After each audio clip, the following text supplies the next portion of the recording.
Hey everyone, welcome to HTC VIVE webinar on location-based entertainment. I'm pleased to be joined by Phenomena with Awan and Mehdi, and an actual VR arcade proprietor with Danny and Tom of Sprockets Fun Foundry. Welcome everyone.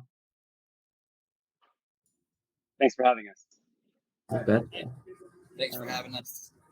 Certainly. Phenomena, do you want to give a little overview of the company and then we'll kick it over to Danny and Tom for an intro?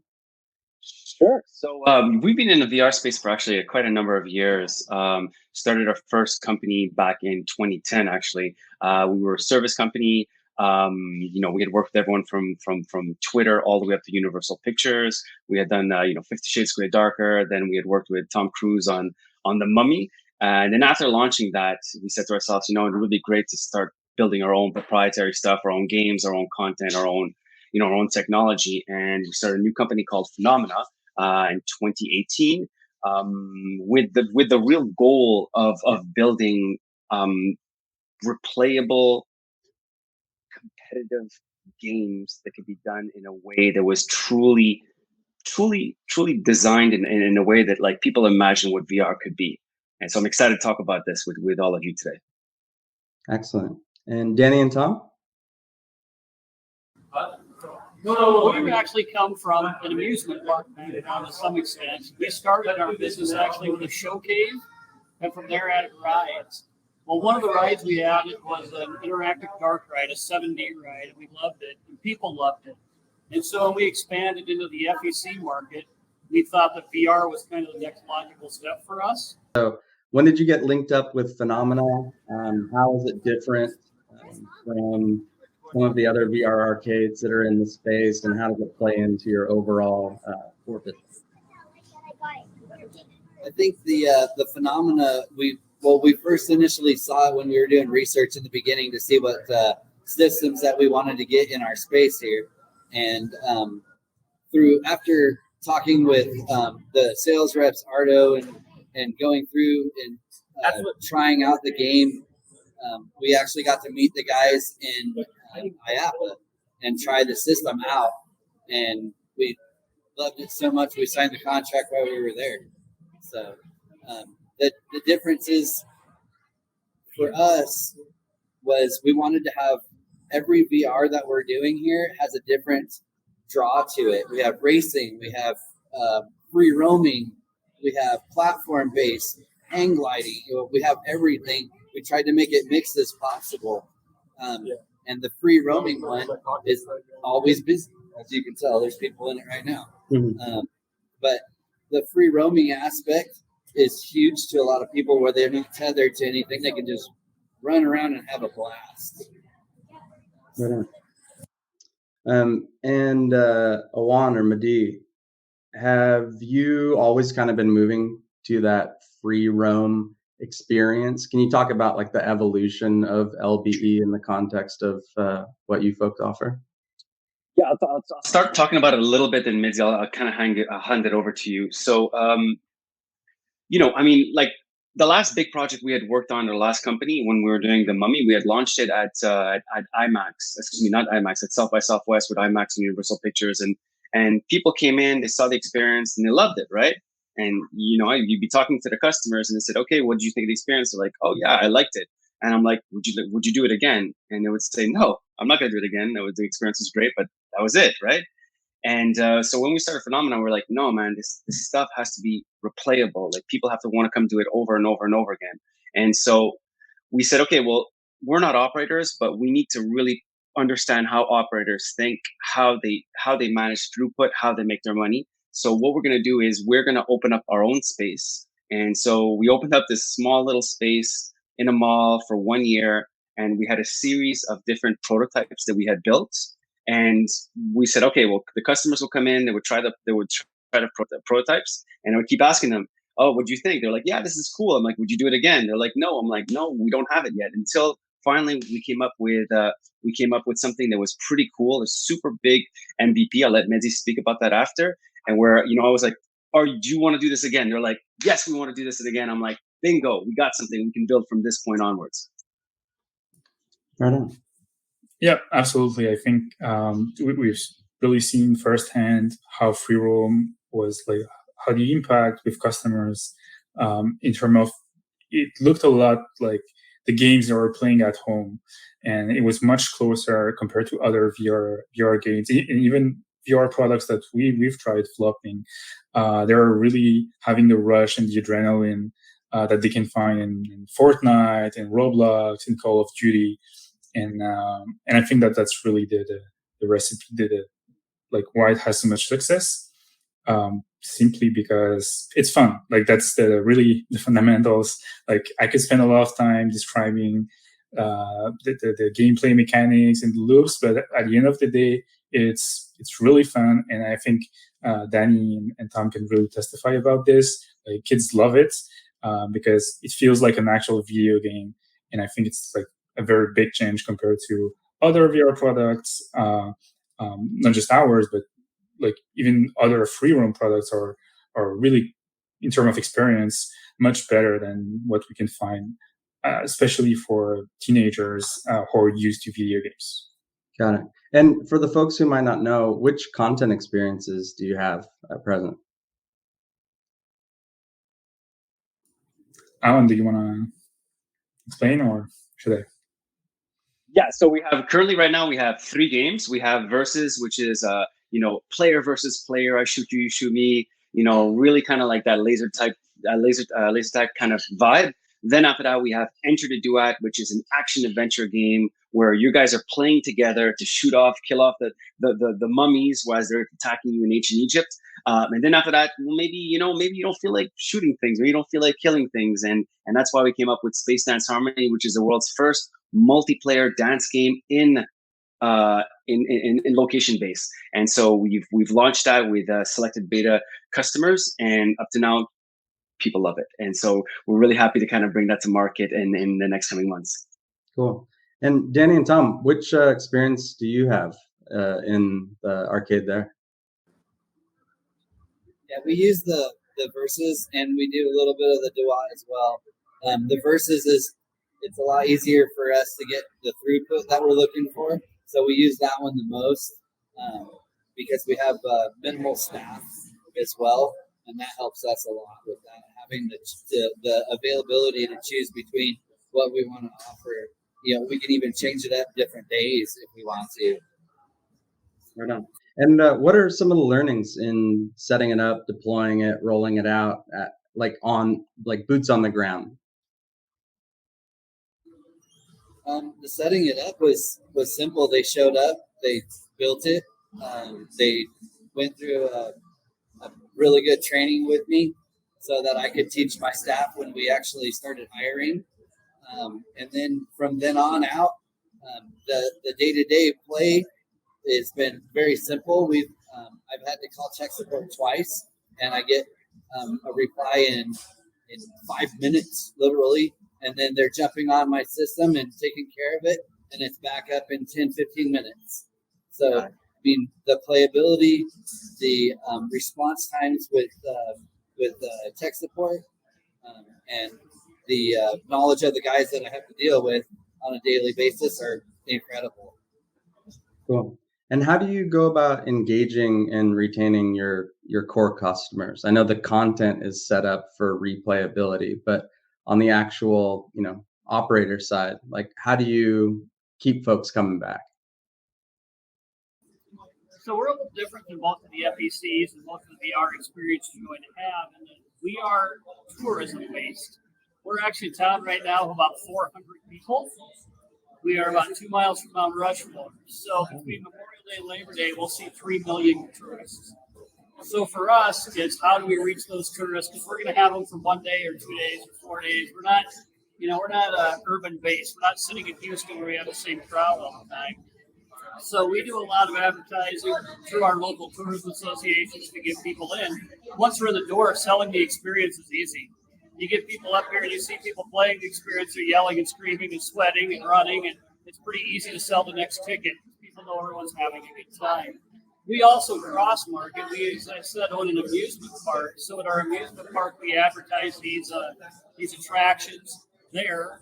people go out there, they ride a roller coaster, they're on a ropes course, they're doing a cave tour, they're interactive dark ride, and they're looking for more of what we've already done. And they see the advertisement for this place. We do RFID wristbands, so there they can ride all day, and then they bring the wristband over here, and it's good for new tractions over here, so we cross market, get back and forth. Selling this has not been a difficult thing. We have a lot of people who want to try. Got it.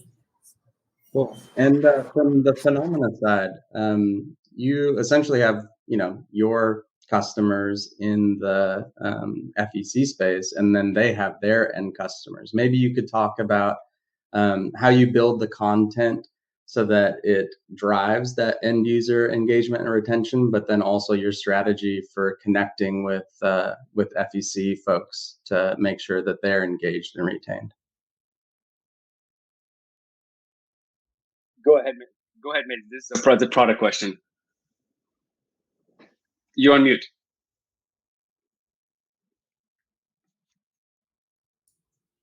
Okay, is good? Yeah. So in terms of content, I think it really comes down to what I was trying to explain, like using mechanics that are very simple and very similar to what players and gamers know. So in terms of the way the games are built, the controls are very simple. We try to use point and shoot mechanics where you don't have too many controls to learn, and where also movement is key in the gameplay. So the ones who are going to do well in the VR eSport arena games are the ones who are going to use the space to their advantage. And I think it's really like what drives people. Like they can move around, they can see their friends. It's also a little bit like a physical activity. It's not just a video game. Like at the end of a round, like you see people, they've been running around, screaming, shouting for 5 minutes, and they're totally sweating. Like I'm sure Danny can testify, and we'll probably see people getting out of the arena drenched. So yeah, I think that's like one of the key ways for us. It's really focusing on the gameplay and having something that's, again, really fun. So that's really our approach. We take what works in the B2C space in gaming, and we try to turn that into an experience that can work in LB. So of course, replayability and also throughput is key here. You can't have an interaction that needs like 25 minutes to get set up for each customer. It has to be fast, and groups have to go in and out all the time. So it's also one of the key components of the product, the fact that the platform has really been built for LB. So not just the looks of the game, but also the way it works, the way the rounds and the matches go. It's really a couple of clicks and boom, you're playing, running around, shooting. So I think, yeah, that's really the success of the what drives success to the product. And in terms of like reaching out to the LB community, I think VR has really evolved. And at first, maybe there was a very bad perception in the industry, in the LB industry, because of the first products who were not designed for LB. It was mostly VR products from at home that we try to turn into LB experiences. And I think those products not being designed from the ground up to be in LB with a lot of throughput. Like some places can have maybe we saw it in many customers that they can have maybe 500, 600, 700 people per day playing. So it really needs to be optimized for the operators, and that's really what we've been trying to do. And of course, it's not perfect, and we always try to improve that. But the way the gameplay has been built and the whole attraction has been built is designed to optimize the operation of the operators. And I think that's what they like and what resonates with them. And also to add to that, like we do a lot of tests when we're building out our content, our games. And if the user can't figure out how to play the game in above 30 seconds, it gets scrapped. We start over with something else until we see something that people are able to quickly adapt to the game, because that's the whole point, right?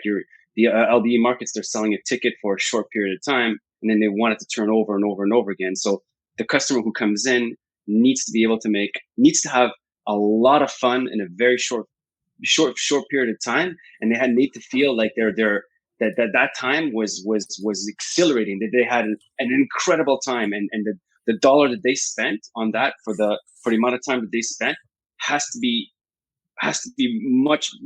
very big. And so that's why that the being able to understand how the gameplay works right away is key. Having a lot of fun, wanting to play it over and over and over again. That's a win for the customer. It's a win for the operator. And it's also a big win for the VR market and location-based all at the same time. Excellent. And speaking a bit, we touched a bit on the value proposition to the FECs. Maybe Danny and Tom, could you touch just a bit on the economics of it? Like, how do you, evaluate whether this is a good thing to include as part of your core, product offering? Yeah, so with us, as we said, we didn't do just one VR. We actually have 5 different VR experiences that we brought in. So bringing in those experiences, first of all, are we better off doing a VR? We are doing another arcade machine for a much lower price. Well, for us, we are an attraction-based company. We do a lot of things that are interactive with guests, and we feel that VR fits perfectly for us. So when we came in, we were very excited about adding VR. As far as taking a look at what it's doing today and whether it's worth keeping, that's pretty simple. We use a Semnox system that tells us how many people have played, what our revenue is, what our gameplay is. We can figure all that out. And so I can just go back, I can look at what's being played, what's not being played, where our money is, where the guests are spending the money with us, and where we need to expand. Phenomena has been very good for us. All of our VR has been very good for us. Phenomena, we got it at a lower price point than we did with some of the others. So it's probably our shining success story of VR right now for our personal FEC that we're running. We're excited about it. We're excited about the free roam. We're excited about the product. It comes down to if you can get, we talked about replayability and having different content, etc. But really, it comes down to exactly what Alon said. If you can get people yelling and screaming and having a good time, they're going to play it again. Whether it's the same content or not the same content, they're going to get right back in there. The biggest thing for us is making sure we hit them with a chance to do that as soon as they come out. You want to sell while it's hot. They come out, they're excited, they're fired up, and their adrenaline's at 100%, and they're just going. Sell them a ticket right then. This ticket's an easy second. So as far as us determining this is good for our business, it's kind of a no-brainer. There's almost no, nothing we can look at, no indicator we can look at that's not going to tell us this is the right thing for us to do. Right on. What was that system you mentioned where you can track the gameplay of the different attractions and check out the throughput? So it's just the system we use for our RFID wristbands and cards. We can see who's spending how much money on each of our attractions, each of our arcade games. So we know where the money's being spent. We can see exactly what's popular, what's not popular, what are our best sellers, what are our worst sellers, how they're coming in. And then, of course, you compare that to what your price point was getting into it. You can determine how much success you're having. The system is called Semnox. And a question back to the Phenomena side. When you're thinking through, you've talked a lot about the content development, but the hardware goes along with it. Could you talk about the evaluation process for, coming up with which hardware and accessories you choose to include with which experiences? Sure. Go ahead, Mitzi. Like I don't want to listen. I don't want to talk bad about other companies. But I'll just say that that some of these manufacturers, they're not thinking about LBE first. You know what I mean? They're not designing their headsets for that. And HTC Vive is, and it is night and day difference. And we've worked with them all. So I'll let Mitzi actually speak about that a little bit more. Yeah. Well, the thing is, when you're in the LBE space, you really have to put yourself in the shoes of an operator when trying to build a product like that. And the VR products are not made for attractions. They're mostly made to be used at home in a controlled environment. When you're in an FEC, you have hundreds of kids per day, really mistreating the hardware and pushing all the buttons and plugging everything. And if you're using a device that's been made to play video games at home is just not going to do it. So we really tried every piece of VR technology out there that would maximize throughput and profitability for operators, with, of course, at the same time, maintaining a good experience for the players. So anything from outside-in tracking to cameras to backpacks to traditional tethered VR. And so it's been a journey for us. It took us, I would say, about almost 3 years to, and of course, HTC helped a lot in that process to come up with something that would work in an LBE setting. And so the VIVE Focus 3 really has been I would say there's been a before and after in the free roam market, because it's finally, now we have the piece that allows, we had a vision of this free roam gameplay where you can play Call of Duty / Fortnite and be in the game. And it's been made possible with really a stable inside-out tracking technology made for LB. Before that, and we tried many devices, it was possible, but the technology was glitching a lot, or the stability would make it that it would not be profitable for operators, because if you have to fix a device every 2 minutes or reset the system, it's just not going to work in terms of throughput. Yeah, to add to that, Troy, it's like I mean, and Danny and Tom can talk about this. If you're operating something and then you keep on having to go, you're having problem after problem after problem. It's not just a frustration for the operator. Those are dollars. You know, every time that thing goes down, those are dollars. You know what I mean? And the operators, they're the ones who are taking the risk. They're the ones who got to pay the attendant. They're the ones who got to pay the rent, the this, the that, the whatever it is. So all that is making it so they're not reaching a profitability they should be reaching with a system that they invested in. So we're very sensitive about that when we built out our software and our content and our games and our platform, and we have to build it over a piece of hardware that we know that it was designed itself with understanding those problems in mind as well. Right on. Danny and Tom, how's the hardware working on the ground? The thing I can say is the tracking sharing, the map sharing and tracking of those headsets is phenomenal. That's one of the major pluses. When people get in the game, they can walk up to each other and bump knuckles, and they feel like they're in the space together. They're connected, but with something over their eyes that's not normal. So they're going into another world and still having the functionality of being in reality at the same time. The connection of the two together, I think, is the huge part of that. And that map sharing and tracking sharing between headsets from the HTC, I believe that the Focus 3 is correct. Yeah. The map sharing in those is phenomenal.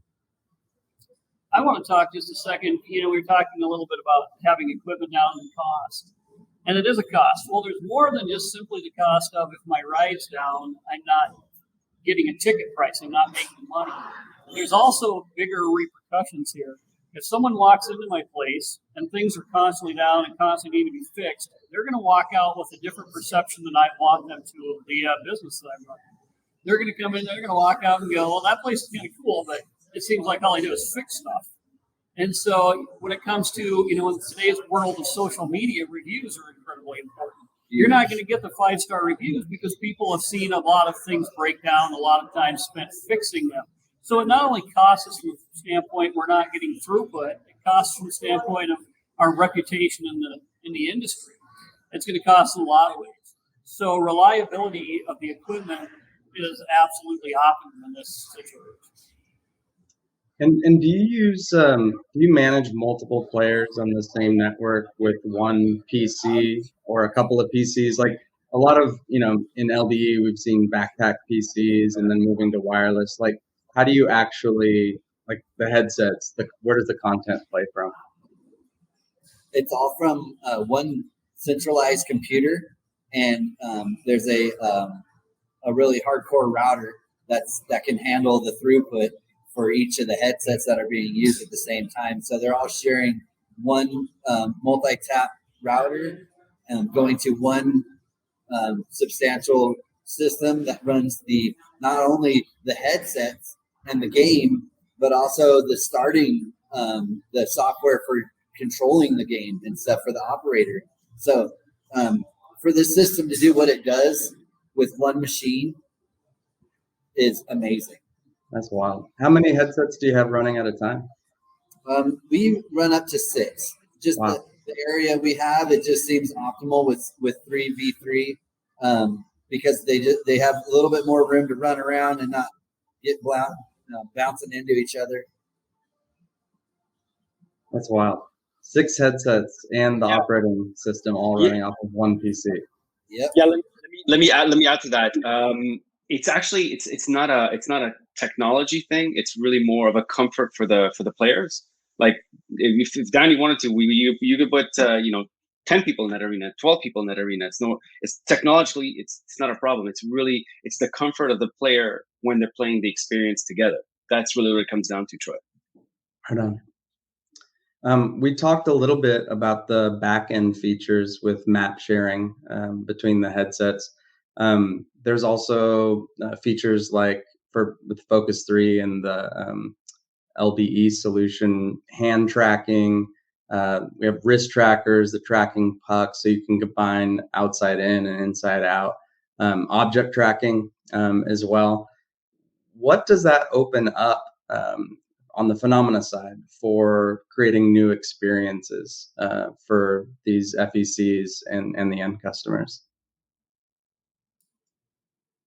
Yeah. Well, definitely in terms of customer experience, we're going to be able to add more immersion to what we currently have. And down the line for us, that means like adding, for instance, on Versus or laser tag game, well, guns that people can interact with in VR, but also they can be in their hands. And we also have our dancing game coming up, Space Dance Harmony, and trackers allow us to do like full body tracking and dance with their whole body. So that's kind of where we see like the opportunities. For now, we decided to stick with the very minimum and the basics, so just 2 controllers, because it's always a trade-off. Like the more components you add, the more onboarding you need to do, the more maintenance there needs to be. But it's definitely exciting to see like the possibilities and how much more immersion we can add to the attraction. Yeah, it's one last thing I'll add to that I'll drive in that point that Mezzi was saying. I'd love to hear again after that from Danny and Troy. I always say more tech equals more problems, and this doesn't necessarily mean like technologically it will have problems, but I mean it could be like, oh, the gun broke now. Oh, that thing doesn't work. Oh, you're gonna change this thing now. So trying to keep things as simple as possible, but with the maximum amount of innovation and to the experience as possible, just so that like you're keeping things as simple as possible for the operators, just in terms of that.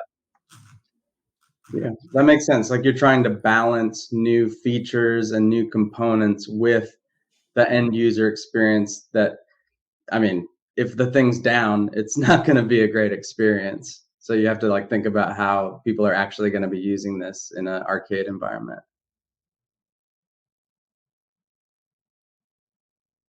On the Danny and Tom side, can you talk about like providing a kind of fun and seamless experience and balancing that with rolling out new cool stuff all the time? Like, how does it go when you roll out a new VR experience, let's say? Like, do you test it out there, make sure that it's working properly? Have you ever, gone back and kicked out an experience that wasn't working properly for the customers? No, we haven't. As I said, we're fairly new to the VR world. We're better with the attraction world, but with us is talking about that evolution. We started with a 7D interactive ride. So we bought that interactive ride in 2012 when it was about the only interactive ride you And that was 3D glasses and sitting in a seat that had actuators, and it's kind of a motion ride with guns. It's kind of what that is. It's great fun, and people would go in and they'd yell and scream, and they had a great time and talk about how kind of they felt immersed in them. At the same time, if you looked at the person next to you, you looked at the person wearing their 3D glasses, and if you looked at the screen, you knew it was a screen. So when we advanced into the VR market, we felt like we were taking something people already loved, and then we were just taking it to a whole new level. Now when they look around, they're completely immersed in what they do, and it's an entirely different experience. And it's even a different experience for those that really love VR. We get people all the time that spend a lot of time at their house, playing VR in their living room, and they come here and they're just kind of wondering, how can it be better than what it is in my living room? And then they come in here and the immersion and the experience of, like with this particular one, running around in the digital walls, and you're going through walls, and it's just screaming and you're yelling and you're sweating, and you can't do all those things in the confined space of a normal living room. They're just getting an experience they couldn't normally get. And with some of our other VR, where it be heat or whether it be smell or whether it be haptic vests, whatever it is, we're providing them with an experience they can't get sitting in their living room online and doing VR. Have we ever kicked anybody out? No. We've been in this experience for a very short time. But the experiences that we offer, we love. We love them. We've done them. The people that come in here love them. I see no reason why we wouldn't just continue to take this further, no less go back.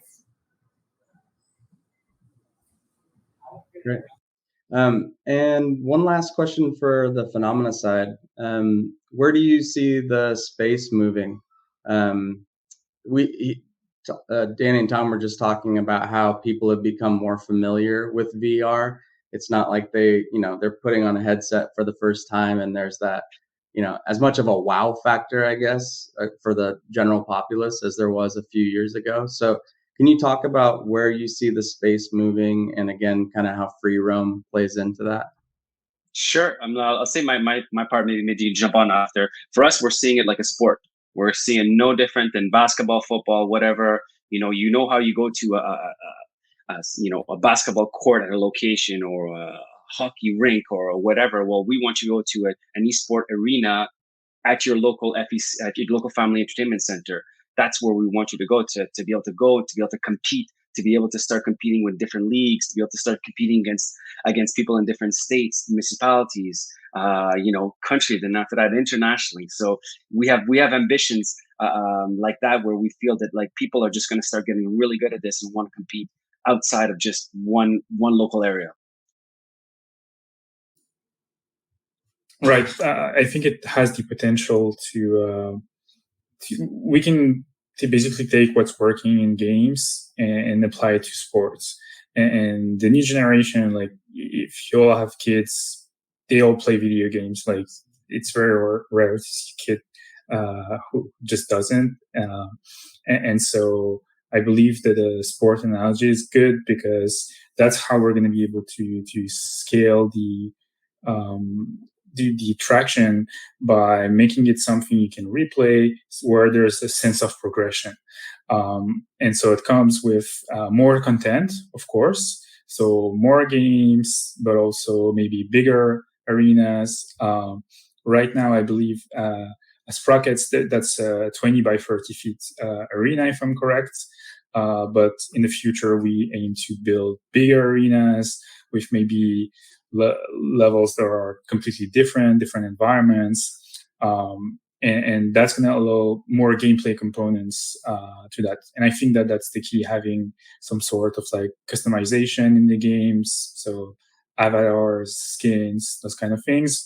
But also having stats and leaderboards in the FEC where players can see their scores, maybe start running tournaments and these kind of things. And yeah, I believe like that's a key element of replayability, and being at the crossroads between sports and gaming is probably the future. Not only at Phenomena, but we also see it in the entire industry. That's where most VR providers are going to. Right. To add to one more thing, like Tom said, it doesn't matter if you have VR at your house and you really like VR. You know what I mean? When you're going to come to the Family Entertainment Center, like Danny's and Tom's, you're going to go there, and the experience you're going to have is going to be unique. You cannot have that at your house, even if you have the exact same hardware. It's not possible. And that's what's creating such a great value for the Family Entertainment Center and also for the customer as well. It's just a win-win on each side. Got it. And I had read that you're attempting to, or are connecting the at-home experience to the at-arcade experience, in the sense that you can be, continue to be engaged in the content. Can you talk about what you're doing there and where you see it headed? Sure. So we definitely want to make it possible for players to discover the games in the FECs in places like Sprockets, and then have a connection with the gameplay and be able at home, if they own VR headsets, to continue to get engaged. And also everything I was mentioning before. So there are statistics like what are their friends' last scores, what is their place on the leaderboard, and we believe that's one of the keys to free replayability. If I can play that during the week to improve my character, and then on the weekend I go to an FEC and I can embody my character that I train or something, that's kind of our vision.